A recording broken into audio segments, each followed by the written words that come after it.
Welcome back to another episode of Life After Sunday. What is up, gentlemen? How are y'all today? Great. Good. How are you? Doing well. We have a special guest on the show today from Men of Iron, Mr. Roman Wagner, from all the way up from the Northeast. That's right. That is right. You guys are expanding out here a little bit now. So don't make fun of me if I say words differently than you guys, but I'll try my best. Well, hey, that goes both ways, man. We talk a little slower, it's all right. Yeah, that's fair. I appreciate it. You probably think these guys are country. Yeah, no, it's good. No, it's good. I respect it. My backdrop says anything different, I should be all right with you guys. So yeah. Totally fit in. Yeah, you got a lot of horns behind you there, man. Yeah, it's a bunch. This is between my dad and I just over the years, and yeah, mostly him. I'd say I'll give him some credit. So we're trying to catch up to him. So mine are awesome. Mine a little bit bigger. These are all the small ones to put down here in the back. No, it's good. So yeah, awesome thanks for having me. I appreciate it. Yeah, we're glad to have you on, man. So Roman is from Men of Iron, and man, talk a little bit about what Men of Iron is, like your mission and your vision there. Yep. So we were founded in 2005 by Brian Zimmer, just with the mission, just kind of the brokenness that guys kind of are walking through. So yeah, I've been around since 2005, and our mission just to change a culture one man at a time. And you see, every man's part of a different culture. They're all part of a family, friends, churches, workplaces, stuff like that. Like that, every man has their own unique culture. And we think God's like men are like the leaders of their house. And it's like, man, if we can help change guys, help another part of our mission is to help them know God and know their purpose. If we can help change guys to know that, then we can impact a culture one man at a time. Not change the culture, because that's kind of like huge. But if we change a culture, it's eventually going to change the culture the whole time. So just one man at a time. That's all we're trying to do. So if you ever seen like Hacksaw Ridge, like I'm not sure if you ever seen that movie. Yeah. Just trying to get one more, baby. That's all we're trying to do. Yeah. We got a saying here on our podcast, Life After Sunday, like if we could just reach one guy, then it's all worth it, Yeah, and it's worth it. Oh yeah. I came across you guys on YouTube and love what you guys are doing, and so I reached out to try to get you guys on. One of you guys on. Roman, you got the lucky draw, and here you are. And I did. Just we got the same goal. We got the same agenda here to reach men. Oh, for sure. And so that's why we have you guys on. For sure. Yeah. And so explain like the core you call it the core five. The 5 F's that you guys is your area of focus. So what is your area of focus? Yeah. So exactly. Thanks you got that down. You got our language down already. So that's good. Core 5. So we kind of talk about like these 5 F's that guys kind of walk in. Like if guys have these 5 F's in their life, right? Like normally they're going to be set up for success. So faith's definitely the number one thing. Like if you don't have your faith right, the other 4 don't even matter. Like honestly, like everything stems from that. So faith, we have family, friends, fitness, and finances. And just like walking through those, it's like, I think we just kind of seen over the years, like, I mean, there's different ways of explaining them. I know the Bible talks about like the lust of the eyes, the pride of life, and the lust of the flesh. But like for guys, I think it's like these 5 things that they struggle with. And we see when these guys are healthy or they're unhealthy, it's normally one of these 5 categories. It normally stems back from faith. So, that's kind of what we do. We call them our 5 F's, our core 5. And they've just kind of been like the kind of groundwork or framework for like how we go through like men's mentorship. Like when we're sitting down with a guy, when we're trying to get them connected with the mentor, they have to like rate themselves on a scale of like 1 to 5 every week. Like, where am I at with this? And what are like some practical goals this week that I can set up in each one of those F's just to make progress? Because it's just small steps in the right direction, each one of these things. That's kind of what we're trying to do. So, yeah. I like that you have the kind of something that you have that a lot of other programs like this I don't see is finances. And we just talked about that on our podcast last week, that we felt like it was one of those areas in the faith that is kind of neglected. We kind of, a lot of times they focus on the usual and they don't ever talk about finances. So I thought that was pretty cool that you guys have that in there, because that's a huge part. Because if the finances aren't taken care of, then the other 4 get hard to hold up as well. Yeah. No, exactly. No, you're right. Yeah, that's what, like, exactly to your point. Like, yeah, we've seen, like, if one's struggling, one of those F's is struggling, like, yeah, it just definitely just like pulls the other ones down as well. So, yeah, that's a good point. So, That's awesome. So, Mr. Roman, you are from Pennsylvania. And what is your role with Men of Iron? What do you do for them? Is that your full-time gig? Yes.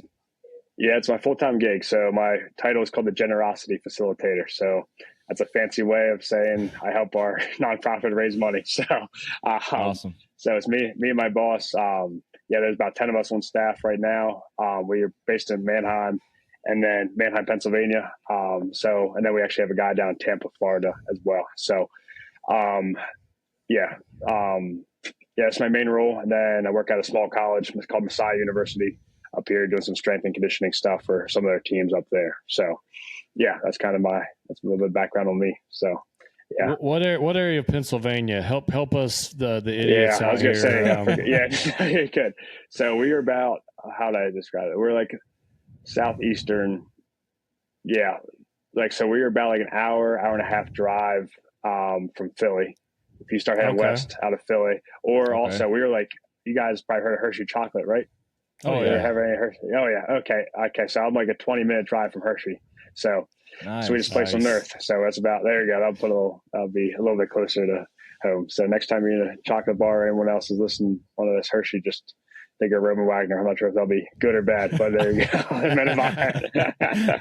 I will forever remember Roman Wagner next that's time. Right, that's right. Permanently connected to Hershey's. Yeah, that's good. Awesome. Goes against his fitness thing. Yeah, no doubt. Yeah, it's a cycle. It's a cycle. You can't 80-20 rule, right? That's right. Exactly. And where? Yeah, that's good. And where are you guys based out of again? Exactly. That's on me for not knowing that. I know it's Arkansas, but where? So in Arkansas, it's like they only know where Little Rock or Fayetteville is. Yeah. Okay. I've been in Little Rock, but yeah, not Fayetteville. Okay. So if you were to get on the interstate and drive west of Little Rock for an hour, right about the time the mountains kind of start showing up, that's where we're at. We're right on the interstate. Awesome. Yeah. Okay. Sweet. A little town called Russellville. Yeah. Otherwise known as Russ Vegas. Russ Vegas. Vegas. Okay. Yeah. A massive, what, 23,000 people? Yeah, about 23,000. That's a place to be right there. That's what I'm saying. We love our small towns for sure. Oh yeah. Same here. So yeah. So Roman, why don't you share a little bit of your story? I actually watched some of it on your YouTube channel.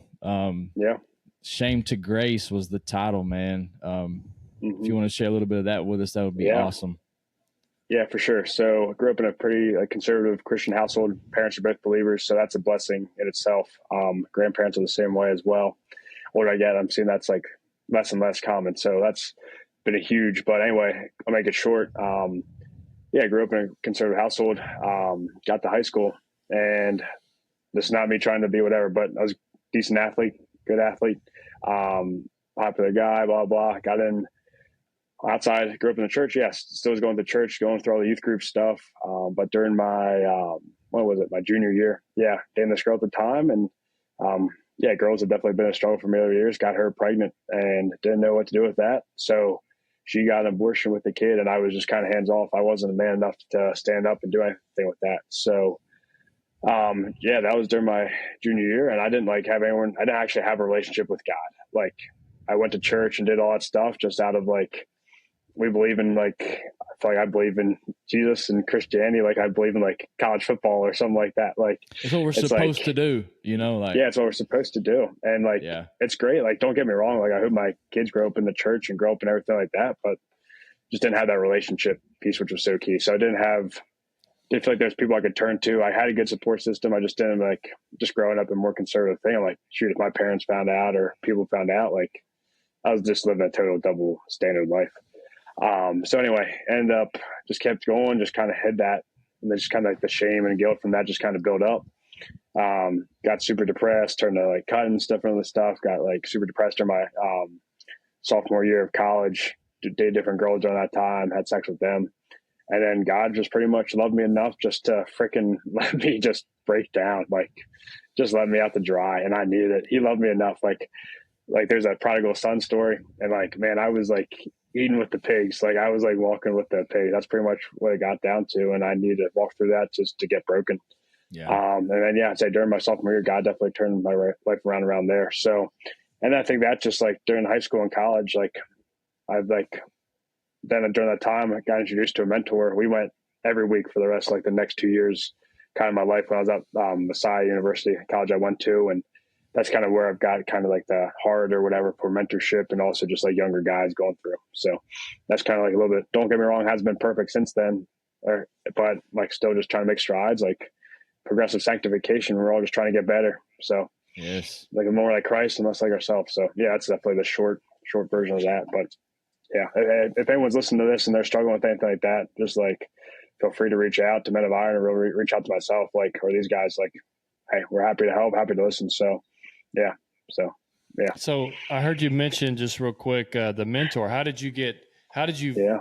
Was it just a friendship that developed? How did that mentor come into your life? Yeah. So he was actually my boss. I was doing some strength and conditioning stuff through the university at that time, just like working part time. And I remember I went to my pastor at that time. He's like, "Hey, is there anyone that you could go to that you have like a close enough relationship that like you want to feel totally whatever, like awkward, like just meeting with or whatever?" I was like, "Yeah, there's one guy." And thankfully God just like, I guess, softened his heart enough to like say yes, because it was a commitment. We met like once a week for like 2 years for like an hour a week and just walk through stuff, walk through past stuff, walk through stuff that was going on at the time. And dude, if I didn't have that, like, and it was a Christian mentor too, like that was huge for me. So yeah, that was definitely a God thing looking back on it for sure. That's awesome.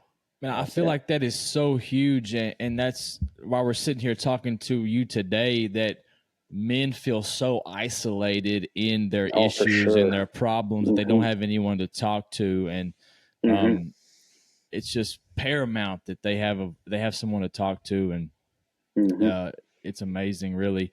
And before we move on into the real meat of the conversation, I just want to get you to speak on your what does Roman do for fun? What do I do for fun? So I work out a lot, obviously the strength and conditioning stuff.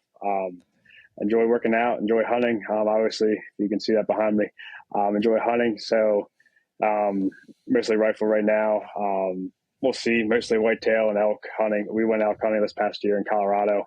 Didn't get anything, unfortunately, but hey, it was fun. It was a good time. And then I'm a big college football fan. Kind of been around that industry for a little bit. And so whether that's going to games, actually was down your way earlier not as super close. I'm close to Pennsylvania though. I was down in Clemson, worked with their football team this summer a little bit on some stuff. Wow. So, so I love being around college football, just like that age, the team setting, and just like, I just love it. I don't know why. Like just like I do. Yeah, there's nothing like it. So anyway, that's pretty much what I do. Like hanging out with family and friends. Like I'm a simple guy. If we're like hanging out, watching college football with some buddies or my family or whatever, or we're going hunting together, just like the guys, like we'll head out here in Pennsylvania a couple weeks from now for rifle, and my grandpa, my uncles, and all of us go out. And man, there's just nothing like just hunting camp with like your family. Man, it's a good time. So I love that. So yeah, I think we could get along with this guy. Absolutely. Absolutely.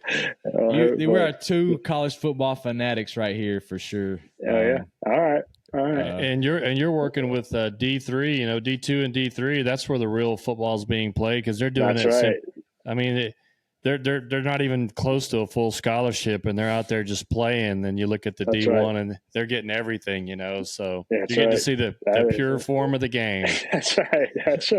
Exactly. No, I agree with that completely. So yeah, that's good. So, that's awesome. Yeah. So moving on into like mentorship and what you guys do at Men of Iron. Just talk a little bit about why mentorship is central to Men of Iron, and like what are the benefits that it offers?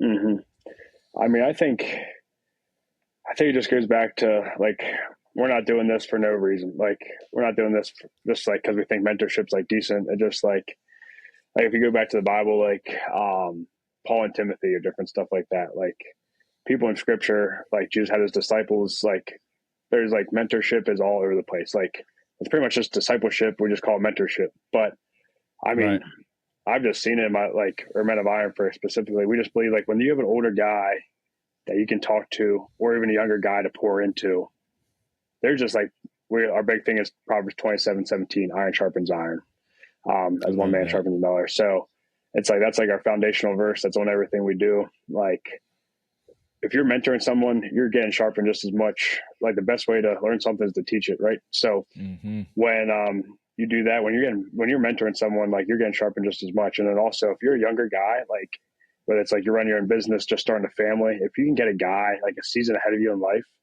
that's like already been through some of the same experiences and can talk with you just like one season ahead, like, I think there's so much power in that. And I mean, you guys are nodding, so I'm guessing you guys kind of seen that too. So yeah. But yeah, that's kind of like that's kind of like why it's central to what we do. But yeah, I wish I had someone like that throughout my years. And I think you nailed it when you said a season ahead in life. Yeah, that's money. And to have a manly man, I don't know, just like a type A, like type A guys can also be good Christian dudes. They don't, you know what I mean? Oh, it's true. And sometimes, like, even as a police officer, you're around type A's all the time. You almost don't want to be soft. And so it's good to have, that mentor around to kind of show you how meaningless that thought is that you have at 25, worried about, how you look or being that gruff type A guy, that you can actually be both. It's possible. Yeah, for sure. I agree 100%. Yeah. Has any of your mentorship and stuff, have you been able to spill that over into some of your work in college football? Has anyone ever approached you about that stuff? Oh, for sure. I mean, there's just power. Just like, I'm a pretty open guy. So like, I've shared my testimony, shared some of my story before with guys. I was really involved with FCA, like Fellowship of Christian Athletes, when I was up here. And just like, dude, once you like, there's power in a testimony. And once like vulnerability breeds vulnerability. So once you start opening up with these guys and you start like sharing with these guys, like, shoot, like this guy like was right where I was at a couple of years ago. Like, right. Like, once you start doing that and once you actually build that relationship of trust, like, guys start coming to you and just like, yeah, I mean, that's a big reason why I do it. Like, college age, like, guys, like, when you guys get when you have older guys that you're trying to mentor, like, they're already kind of stuck in their ways. Like, it's hard to change an older guy than change a younger guy that's already like still trying to figure stuff out. Yeah. So, and like, these guys are idiots half the time. Like, don't get me wrong, but like, they're still moldable. They're still moldable, and they're still like figuring life out. And there's so many decisions you make in your high school or college years that can have consequences like way down the road, positive or negative. So yeah, there's so much opportunity, and that's why I like working with it. And then just from a faith standpoint to sports standpoint, like, there's so much overlap that it just like it's too easy. It sets itself up too perfectly sometimes. Yeah. So yeah. But that's awesome. 100%. Yeah. So what does the matching process look like? So like, explain how mentors and the mentees are matched, and then what the initial, like, how do they get started with each other? Yeah. So we'll have a guy. So our mentorship is Protégé driven. So we have mentors that are like actually mentoring the guy, and then Protégés. There's the guys that are going through the mentorship. So we say our Protégés have to come to us, and those are the guys. Like, don't get me wrong, we have mentors that come to us like, hey, I think I'm in a spot like where I can mentor somebody. So we kind of like a database of guys. But we also like normally recommend like a Protégé will come to us because like if the guy doesn't want to get mentored, they're not going to get mentored. So that's why we say we're Protégé driven. Like, you have to be kind of looking for it a little bit too. But we also talk with the guys. Like, when they come, we normally hear some of their story, hear their age, their life situation, they're married, not married, where they're working stuff. And then we either help them one thing we used to do a lot more of like actually like matching like a Protégé and a mentor and like actually getting them together. And we still do that if we know guys in the area or different stuff, like, or if we just hear guys with similar stories. But we will try now to actually just like, hey, is there someone in your life already that you're already somewhat comfortable with, and try to encourage them to reach out. And sometimes that's a hard conversation to have, and it is like a vulnerable conversation. And sometimes they don't have guys, and that's all right. Like, we'll help find guys for them.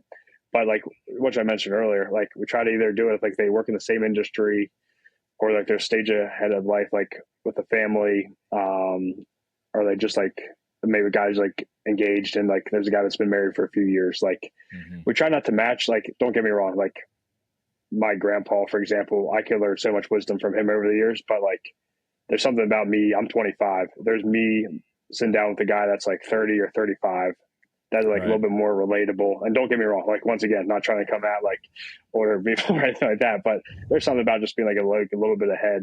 So that's kind of what it looks like to get mentors. And then once we get them matched up, we provide the curriculum for them. And then it's like, hey, you're meeting every other week for a year. That's the commitment. Wow. And you guys go ahead, and we're kind of like a sounding board if there's something going on or something wrong. And normally we know one or two of the guys, and we'll check in a little bit periodically. But other than that, like we can be pretty much hands off. Like it's as good or as bad as like the mentor and the protege make it to be, if that makes sense. So you get out what you put in. Exactly. Anything is like that in life, you know. Yeah. It really is. And it's so awesome that you said, you know, like if you have a mentor that maybe not be in the right spot to mentor somebody, it takes a lot of maturity to say, hey, look, man, I'm not in the right spot right now.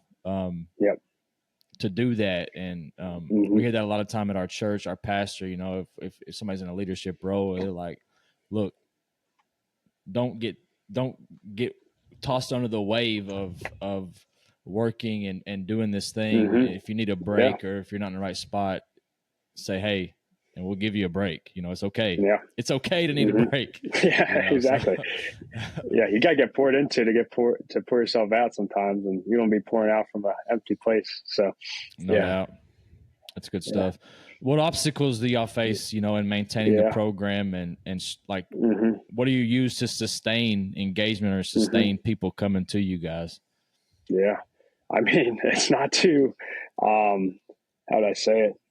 Like, I just say like the world, the enemy, the thief comes only to kill, steal, and destroy. We don't have to, we're not reaching out to find guys that are broken. If that makes sense. So, I mean, it's like, I think the biggest thing is just like, how do we replicate our model? How do we, right? Like right now, our biggest challenge we're facing right now is how do we grow and expand? I think we've been finally actually doing a good job of that. So anyway, like we're in Mannheim, we're in Lancaster, we're in the PA region. And then we have guys like kind of meeting all over the country, just buying our stuff. And like, we've had a hard time actually connecting with them. So we have a virtual guy, Colin Herb. He's done a great job. He's been running like men's groups. Like he has like a group that meets like on the West Coast, like all up and down the West Coast, and they'll meet like for 5 weeks. Boom. So we do mentorship, and then we also do like some like men's like 5-week studies. And then there's like a Midwest group, like you guys, all in like the central time zone, so the guys can all hop on time. Because we started to do it like virtually stuff just until we actually get boots on the ground of like getting guys connected. But it's like tough when we're on the East Coast, and then we have some guy out in like Seattle that like wants to hop on something, and we're like, okay, we'll meet after work. And then this guy's like 2:00 and is halfway through his day just working. So just like set up virtually. And I think it just like, we have to continue, like you guys know how it is. Like we have to continually be just diving into the word ourselves and pursuing a relationship with God. How would I say, we went through a season, I'd say, where we just try to expand a little too quickly. And unfortunately we had to make some like staff cuts due to that. And I think we're pursuing we're totally fine now, but like we're pursuing maybe our own agenda instead of like God's timing. So it's just like, we have to always be walking in step with the Spirit and just kind of going where he leads and not trying to push our own agenda and being like submitted to him. So it's tough to stay in line with him and behind him and not get ahead of him. It's hard, man, sometimes. Exactly.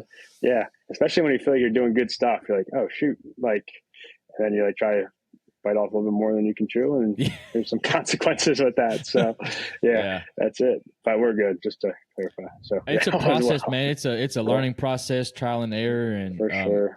Just like this faith walk we do, man, we the Bible actually says that, and we say it all the time on this podcast, and it's in Proverbs, but it says that the righteous man falls 7 times, but he gets back up.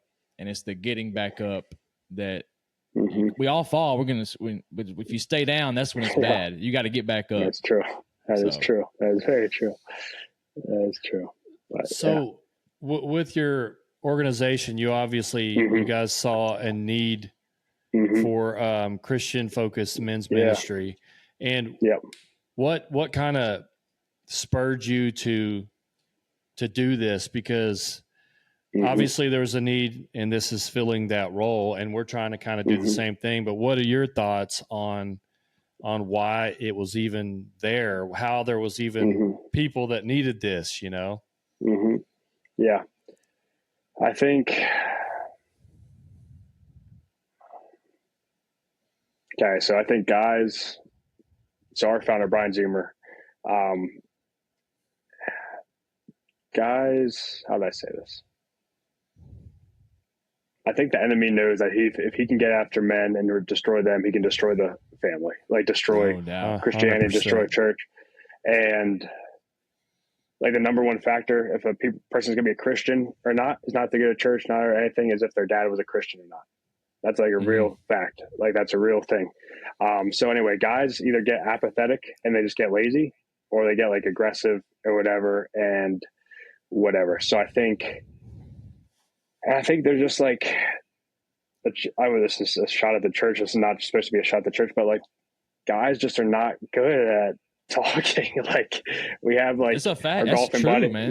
Yeah. We have our golfing buddies. We have some people have their drinking buddies. Some people have their hunting buddies, but they're just like, guys just can go through life. And I think they just, if you're not used to it, or if you're not, whatever, like you don't know what you're missing almost. Like you don't know that you need it. Like if you've always just been a superficial and just have these whatever, but like I've never had anyone else pour into you, like you're not going to know that there's anything else out there. So anyway, I think that might've answered your question, might have not, but they're just in need of like broken divorces, broken families, stuff like that. Churches not have like a men's ministry. That's probably like the main reason that what we saw right there. So yeah, go ahead. My bad. Well, I think I'm so glad that organizations like yours exist, because when I was a young man, like your age, 25, newly married, kids, starting my career off, I'd go into church, and again, not a shot at the church, but I felt like all the men that I was around were, just to be honest with you, they were very feminine. I couldn't relate to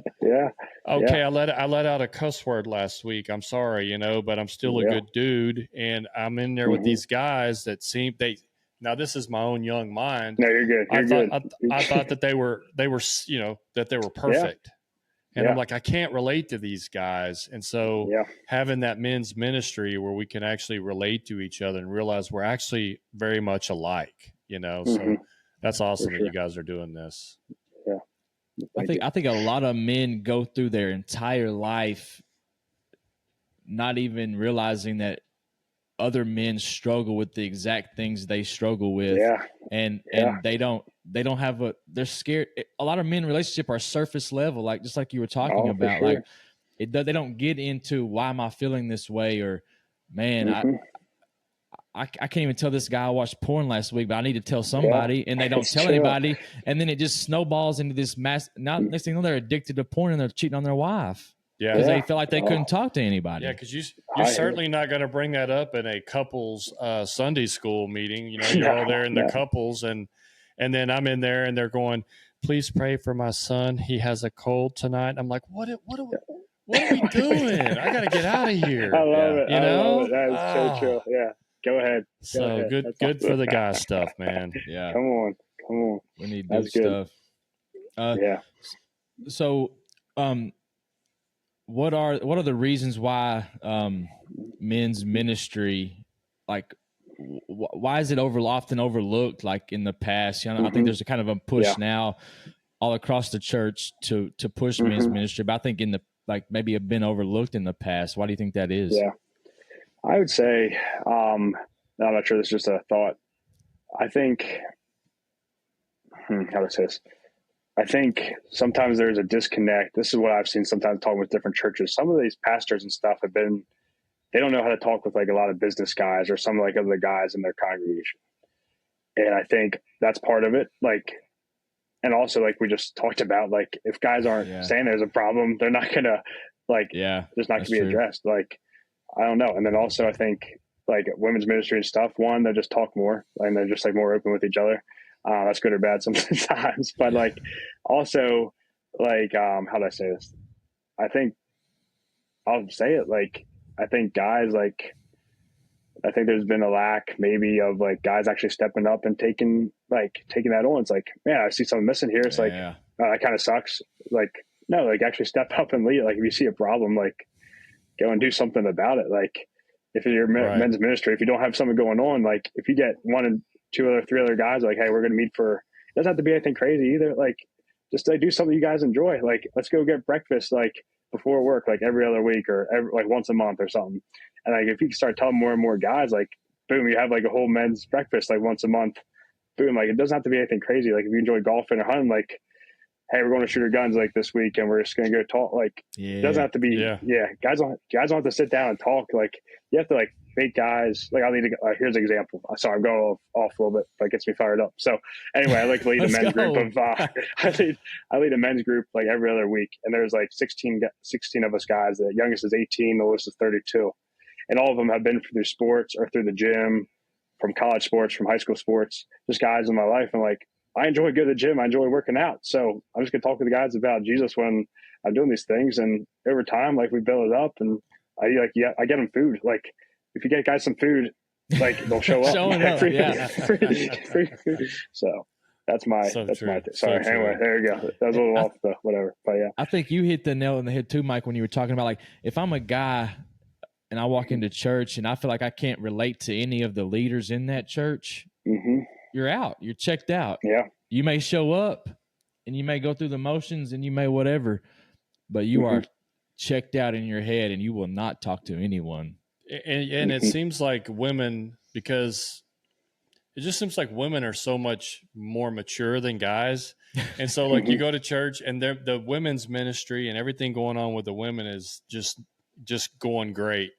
And it seems like a lot of times with the guy side of it isn't quite as mature at church, you know, like they're behind, and, you know, it's part of our nature. We don't necessarily want to open up. We don't necessarily want to talk. And so I think we're behind, but I think like what y'all are doing, and you're starting to see a change where we're embracing men and trying to get together and talk, be vulnerable with each other, learn, grow. And so that's an awesome thing to see, man. Yeah, for sure. What are the impact, do you have any stories of like impact that you've had on either individuals or you've already mentioned the school that you're working with, you've had some impact there, and or maybe, you know, stories of people you work with and some of their impact stories. Yeah. So I can speak specifically. So there's a men's group I lead through Men of Iron. And like this happened with the conversation. Like this is just like where you never know. You just never know. So this guy met a couple weeks ago at church, like actually a couple months ago now, met at church, and he started coming to this like men's group, whatever. And he was like having a good time. Well, he's been there like 2 weeks, and then he invited one of his friends. And like this guy's like 18-year-old kid. Whatever. He came out that night. We go around, like whatever, we talk about like just like we always go through, like you have to share like one thing, like where you saw God the past 2 weeks, and then we do the lesson, and then we finish up with like time of prayer requests. And I could tell there was just something. There's definitely a guy there looking back on it, but like there was something going on there. And he's like, I was like, what's up? I was like, what's up, man? And like we're just sitting there with all these guys. He's like, yeah. He's like, I've been dealing with porn. He's like, I've been dealing with all this pornography and stuff. Anyway, so we pray, blah blah. Don't think anything of it. He comes back. He stays with me. We just talk a little bit more, and he's like, all right. He's like, I got to tell you some more stuff. Anyway, he keeps telling the story, blah blah. Anyway, and I was like, hey man, like, be cool if I pray with you? And he's like, yeah. And so I just started praying and just was praying like for freedom from the stuff, whatever, blah blah. He like opens up his eyes and he's just like crying, crying. That's awesome. I'm like, what's? I'm like, you all right? Because I didn't think anything of it. Like I didn't pray anything. I'm not like, I can't like do anything. Wow, I'm just praying. And he's like, yeah, just like never felt like anything like that before. And wow, I was like, hey man, like, do you like? This is definitely God thing, because I was scared. I didn't know what to say. I was like, man, like, you know God at all? And he's like, not really. I'm like, well, you want to accept him as the Lord and Savior? And I was like, he's like, yeah.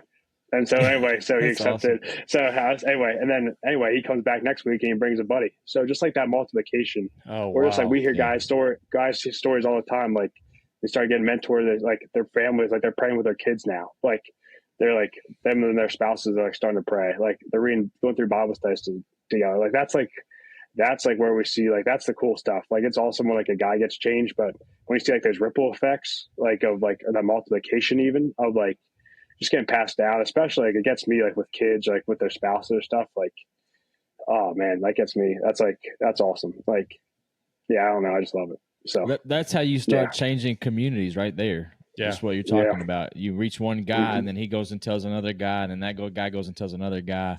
And it's the guy is the leader of the home. So when you change them, statistics show when a guy comes to church, his family's going to follow. They might not at the beginning, but family will follow. And I'm going to go down a little rabbit hole here because you were talking about porn. My pastor actually preached on porn this morning. And he gave this statistic and it blew my mind. He said that 62% of practicing Christians watch porn. And of those 62%, 58 say they're okay with it.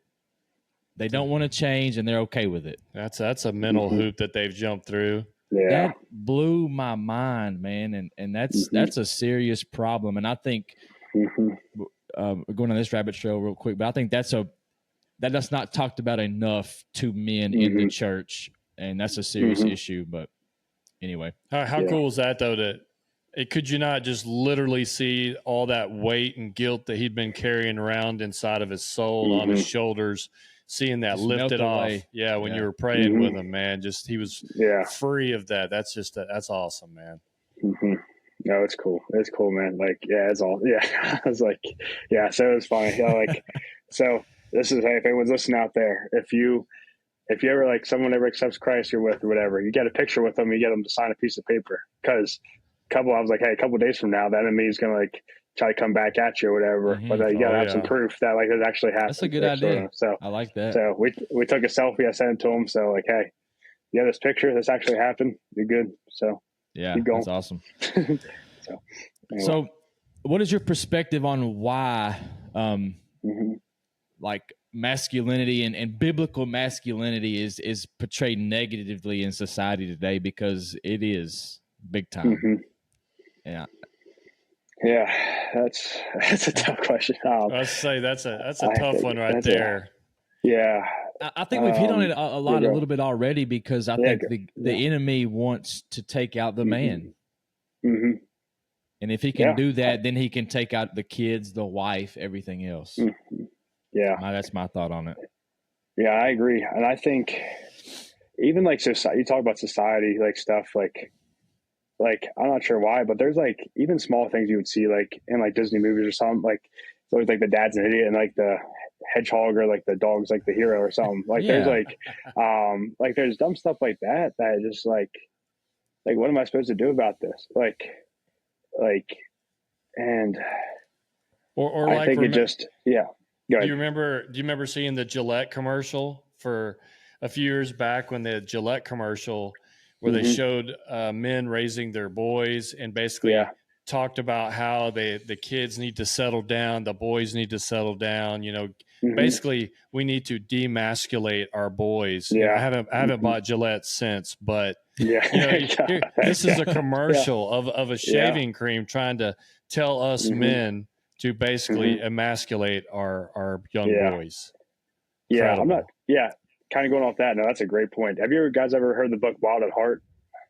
Yes. If you haven't, that is if there's any guys listening out there, if you guys can pick up a book or read anything other than the Bible, that is like a game changer. Like just like you said, like God's made us guys wild at heart for a reason. Like, and we're called to something greater. Like that anger or like that passion that we have, like for certain things, like that's a good thing. You just have to put in the right direction. And I think we're supposed to. And I think guys don't know where to put that sometimes. So they put in the wrong things, whether it's drugs, alcohol, pornography, or whatever. Or they just like totally get rid of it. And like we just sit down and be quiet and act like good old boys and stuff. And dude, it's good. Like Jesus freaking flipped tables at times. Like it wasn't like he was like, anyway, not telling you to go around and like flip tables because you're not Jesus, but like use your passion for something. In that point, he called out what was needed to be called out because they were making the temple a market, and he said, And he stood up, and guys need to stand up. Yeah, and I also think an important part of that story is too, like Jesus sat down and says he made a whip.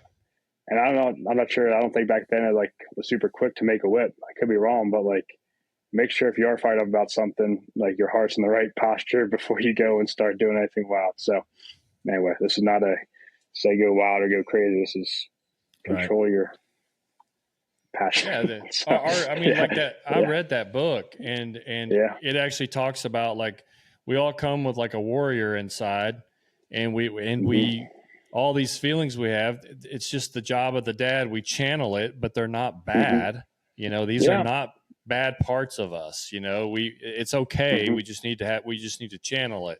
Well, society portrays those traits as they're bad and they need to be put away and never brought out again. And thus you squash the man in the masculinity in the man, you know, which is why we need mentors. Yeah, no doubt. Exactly. Yeah. So how does Men of Iron define a healthy, faith-driven masculinity? Yeah. So I think we would kind of like, this is a very simple way of saying it, but a man that knows God and knows their purpose. That's good. So if you know God, like you're going to have that passion. You're going to like have these fruit of the spirit and stuff that are coming out in natural ways. And then if you know your purpose, you're going to be able to harness that or whatever, or pursue. Like God's called us all to the same thing, like to create more disciples and to like to love each other and to do stuff like that and just like share it. Just like we're all in different avenues, like different streams. Like I think that's I think that's another thing. Like we think that just like the pastors have to like it's their job to share. Like no, we all are. Yeah. Like your pastor's not going to be in the same shop as like you guys are both like and like law enforcement or like what do you say, Department of State or stuff like that. Like you guys are interacting with whole different ways, like especially like officers and stuff. Like I was telling you guys before the show, like one of my buddies, like you guys interact with some of the most broken people. Like you guys should be able to like, and I know I'm guessing you guys have, like, don't get me wrong, but like you're going to enter like the most broken situations. It's not always easy, but like talking about like an opportunity just to spread love and just like spread love means a whole bunch of different things. But anyway, keep the peace and stuff. And that's a whole different thing. So anyway, won't get into that either. But yeah. Well, I think, you know, like from my years of being in law enforcement, it's made me not judgmental because, you know, so your habit, it might be pornography. It just so happens to be legal. This person over here, their habit is cocaine. Theirs is illegal, but the process in the mind and the heart and seeking that dopamine release is exactly the same. Yeah. So that's good. I never heard it like that. That was good. Yeah. That's you know, we don't need to be judgmental when we're in the church and we see that guy, you know, well, you know, I looked at porn 2 weeks ago, but this guy's a cokehead. He's a piece of crap. That's not, it's not how it is. You know, the human body, it's the same process, you know? But whenever when you're mentoring people, what's the number one issue that you see facing men today? And that could be anywhere from all the way from porn to reading the Bible to, you know, you have that emotional high and you jump up on the Christian horse, and then a month, you know, what is that? You know, then you fall off. What do you see? I would say the biggest thing, I think the heart or the root of everything is an identity piece, identity problem. There's something in our heart and our souls. This is guys and girls that like men and women that like, there's something in our heart and our soul that only God can provide.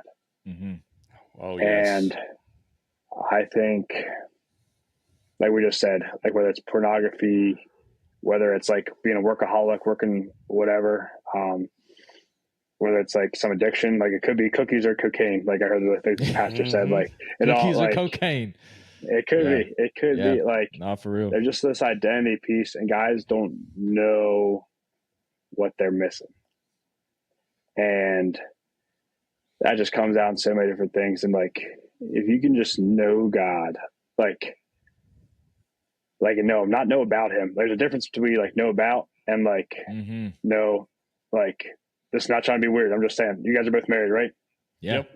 Okay. You, like, a bunch of people know your wife, but like you guys know your wife. Like, I'm just saying, 100%. like, there's a difference between like knowing God and like actually like walking in a relationship. And he wants that. And like, I think it just like whether it's earthly fathers or just different stuff or just shame and guilt from sin throughout the years, like guys think they're either not worthy or they just like have this poor or just like this bad like theology of like what God is. And like, because if you think he's distant and stuff, like no wonder like you're not gonna like distant or like he's like this judge or stuff. Like no wonder you don't want to like a relationship with him. Like I don't think, he's like always watching you. So I think that's the biggest thing. I think it's just an identity piece and like we just pursue it. Like, and that's the problem too. It can be in good things, but there's good things still leave you empty. So, I would say that like identity, and then it just comes across like the pornography is huge. That's a huge thing. I mean, I'm not sure you can't even watch a shampoo commercial without it being almost like soft porn. It's true. Yeah, really. True. Or just a news article and you scroll down and there will be a picture of something that's seductive they're wearing. And but I think you nailed it. It's not feeling worthy. Hence, that's why I didn't get baptized till I was 49, because I didn't feel like I was clean enough. So here I am, all this time not thinking I had to get to this mystical level, and I finally learned, that's not how it works. And then helping men, you just want to tell everybody with the struggle that we're carrying that you can't get peace through buying a new car or buying things that make you feel good. There is only one way to get peace. And when guys realize that, then you enter a level of happiness in your life that a lot of people are just missing. And it's just peace is everything. Yeah, no, I agree. And then you said a good point about like being pure stuff before you go to God. Like if I got shot right now, like I'm going exactly to the emergency room. Like you don't get cleaned up to go to the doctor. Like, come on. Like, like, you know what I'm saying? Like, I'm not going to like, if I get shot or get, I don't know what, like get my arm chopped off, I'm not going to go upstairs, get showered, brush my teeth, shave up, and then fresh underwear. Get some fresh cologne on, That's right. Like, okay, now I can. So anyway, that's a great point. I think a lot of guys think like that though. They do. They really do. And we say a lot on this podcast that church is a hospital for the sinners. Like I would rather be in a room full of dudes that know they have problems and are trying to get better than a room full of dudes that think they have it all together. And that's just Oh, that's they so don't true. think they need help. You know what I mean? It's true. Yeah, church should be a hospital, not a country club. So that's what I say. So how does Men of Iron, what resources do you guys have that address this identity piece issue? Yeah. So like programs I mentioned, and stuff. Yeah. So like I mentioned earlier, so the nice thing is like, hey, like we have, like, I know we're on your podcast right now. So if you guys are listening to that and you need another tool or whatever, like we have free resources that guys can check out. Like if you're just new to this, like we have a podcast that's every Monday morning. And like we just did this whole thing about like testimonials. So if you think you're alone, like I shared my testimony, a couple of other guys, one other guy on staff did, a couple of other guys did, like, dude, you're not alone. Like go back and like watch all that stuff. Like there you go. Like there's power in testimony, and like we all in the same basement, just like different ways of getting down there. So that's good. I like that. So that, like, we have a free like 30-day devotional that just kind of we like devotionals 3 times a week, stuff like that. Like guys, they're just like, if we're just like, hey, I want to check out this Jesus thing, or like I know I need help, but don't want to commit. And then we also like lead like 5-week studies, like we call like one's called Anchorman, and then one other one's called a Man's Game Plan, where like we'll set up resources, like go over each one of our core 5, like the faith, family, friends, fitness, and finances, and provide tools to strengthen those. And then the biggest thing, like we talked about earlier, the mentorship. Like when you sit down and like there's a guy you actually can trust and actually build with, like that's like the best tool there is. Like, one, we start on faith, so you can always go to God. Like, God's always willing to listen.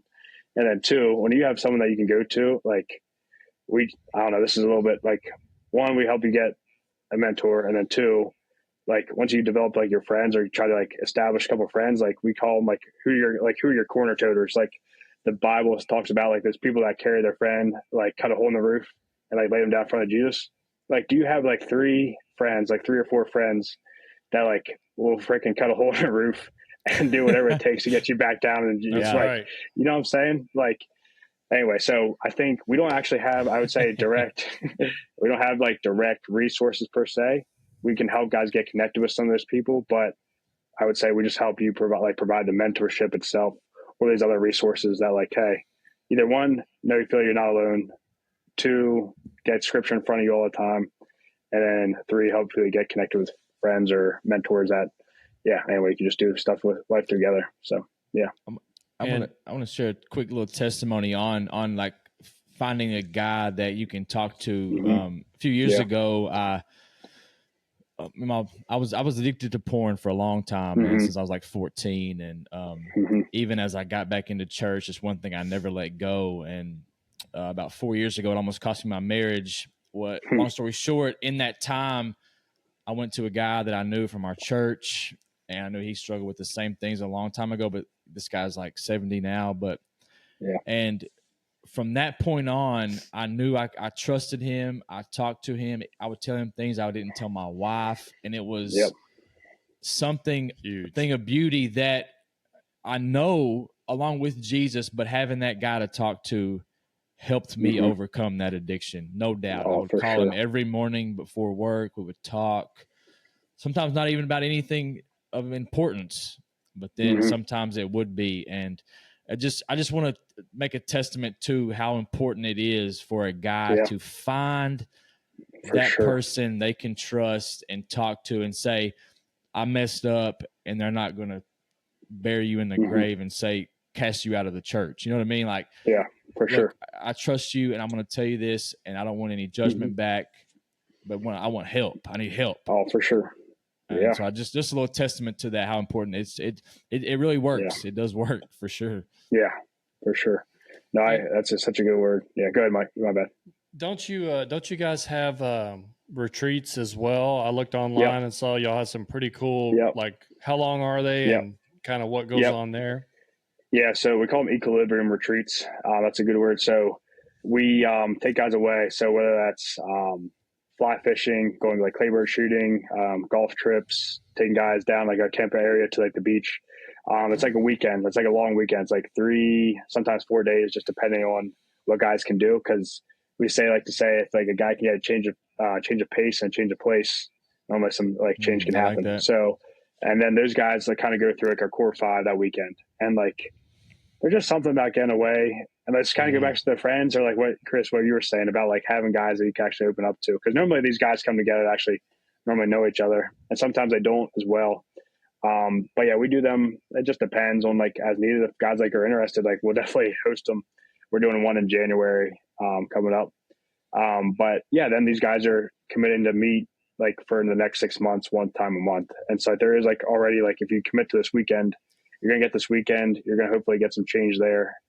And then like just be able to talk with guys about real stuff, and then also be able to like have some group like meetings, or like have some friends or whatever, like people that you know for like the next 6 months to hopefully like keep you going in these kind of rhythms or goals you set out with for that weekend. So I just think those things are wonderful, because you get into the hustle and bustle of life, or maybe you work in an office building every day, and you're just in that nonstop pace, because they do a lot of those for law enforcement too, for like PTSD and stuff like that. But you need that for life sometimes, just life where you can step away from the responsibilities for a minute, sit around a fire, talk with guys, connect with dudes, be around nature, let the blood pressure drop a little bit. Yeah, and I think that's true. It allows that chance for that word to really, really seep into your heart. So I think that's an awesome thing that y'all do.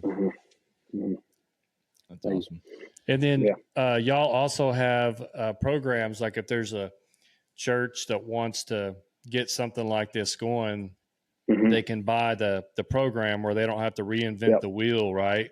They just go to your website and then get this going in their local church. Yeah, for sure. And there's different levels to that. Like whether it's like, and normally we'll talk with these church partnerships, we'll reach out once they purchase something. Like, hey, is this something that like we actually want to send a guy out and like help you guys get started? Or the nice thing about it is too, like if you have one guy that's somewhat capable, you can just like watch our videos and stuff, and like you could easily run it yourself and get some of the stuff going. But we're always here to answer any calls that you guys might have or questions that anyone might have that they're trying to get something going at their churches. So yeah, awesome. Yeah.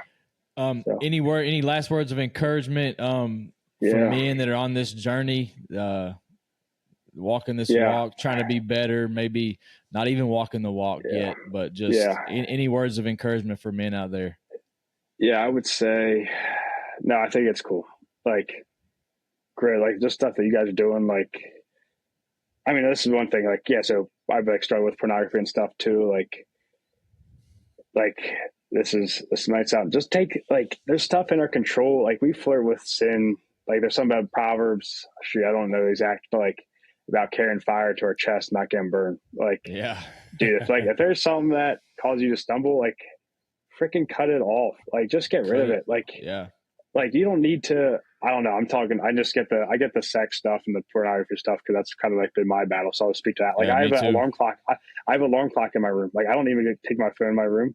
And then like I have like this Covenant Eyes app downloaded on my phone. I was like, okay, who's the person like I'd be most upset to like find out about like me watching porn or like looking at stuff. So like, okay, Dad, can you be accountable to me or whatever? Like if you see anything, so stuff like that, or like if it's drinking, like don't go to, like, I know it's easier said than done, but like if you have like bad friends that are like, you're gonna hang out with and go to a bar, like just don't hang out with them. Like if you start pursuing God or like, I just don't even know, like don't flirt. Like we're supposed to flee.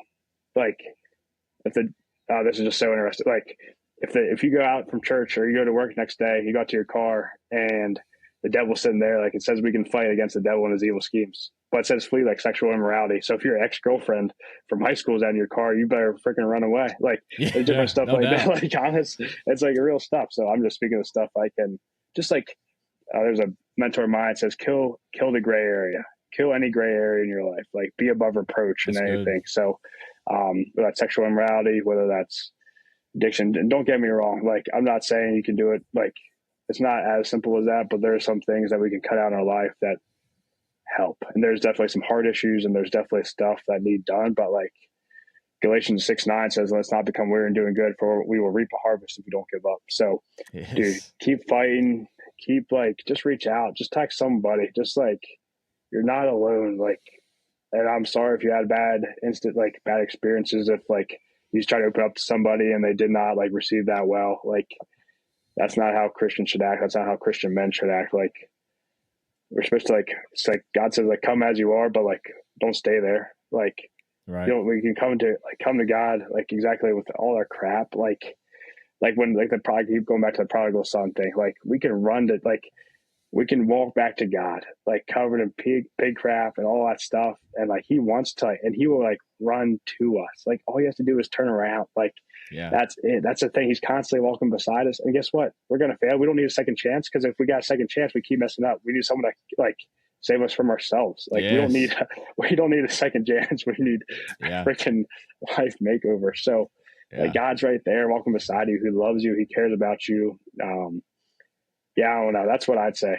I guess one other thing, there's like this thing, it's called like God's love letter to you. It's like verse by verse, like breakdown of scripture of like a dad writing this letter to like his son or daughter. I have it printed out and posted on my wall at work in case I'm ever feeling like attacked or just feeling like not worthy. Like, anyway, so if you find it, it's good.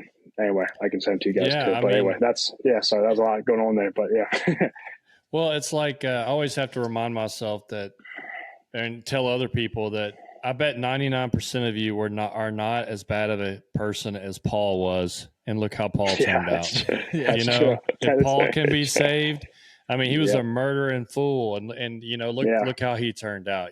So sometimes you need to hear that to kind of reset that mind. No doubt. I always say be intentional. Like I had to be intentional. Like if there were some shows that like we would watch, like The Bachelorette or whatever. And I told my wife, I said, like, that was a trigger for me, like seeing all these women in bikinis or whatnot. So we like, if you have to get down to that, like go to a flip phone, whatever you have to do. If you're struggling with that, like you have to be intentional. My pastor always says, if you're a struggling alcoholic, don't sell puppies in the liquor store parking lot. Like, you know what I mean? Like, be intentional. I like it. Yeah. Be intentional. Good. So that's good. That's right. So, man, tell people where they can find Men of Iron, how they can get in touch with you guys if they want to get involved. And just, tell them where they can find you guys.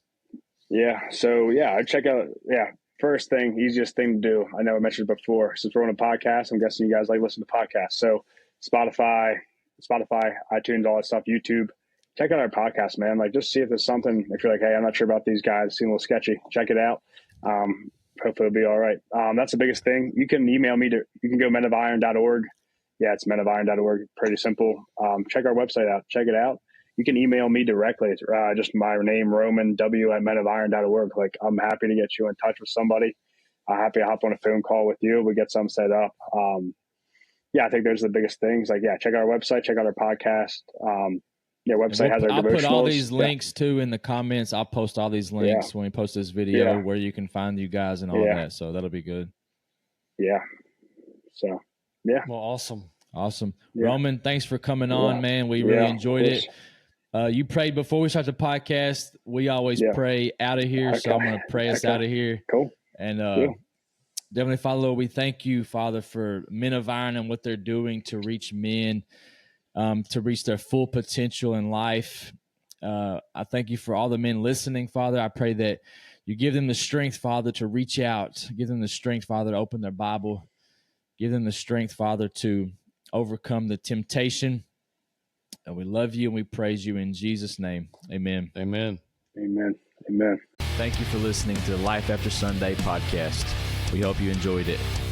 Please give us a like and a comment, and go follow us on Facebook, YouTube, and Rumble. And as always, keep fighting the good fight.